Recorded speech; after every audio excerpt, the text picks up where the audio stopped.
I'm Atra Al-Nashar in Washington. President Trump hosting the Prime Minister of Norway at the White House Thursday, and at the top of their agenda was trade.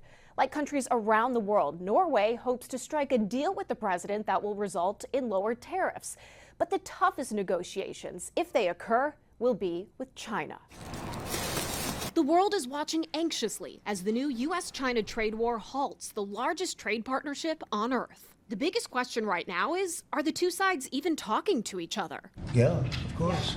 And every day. That was Wednesday night. By Thursday morning, the spokesperson for the Chinese Ministry of Foreign Affairs posted, China and the U.S. are not having any consultation or negotiation on tariffs, still less reaching a deal. They're saying it's fake news that trade talks are happening.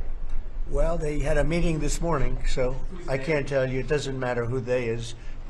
We may reveal it later, but they had meetings this morning, and we've been meeting with China. China says they are open to talks, but not while the U.S. exerts quote-unquote extreme pressure. President Trump imposed 145% tariffs on Chinese goods coming into the U.S., and China retaliated with 125% tariffs on American goods. As for trade talks with other countries, the White House says it has 18 drafted proposals, touting progress specifically with India, Japan, and now South Korea. We will be talking technical terms as early as next week, as we reach an agreement on understanding as soon as next week. Meanwhile, a dozen Democratic-led states are now challenging the president's sweeping tariffs in court, arguing he's overstepping his executive authority. The White House trying to direct the public's attention to the list of foreign companies announcing new investments in the U.S., like Hyundai's plans for a steel plant in Louisiana, a new Chobani yogurt dairy plant in New York, and Swiss drug maker Roche investing an additional $50 billion in its U.S. operations.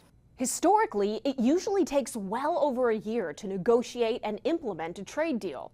On Thursday, President Trump commented on the fact that he's got a small economic team at the White House tasked with negotiating with just about every country on Earth.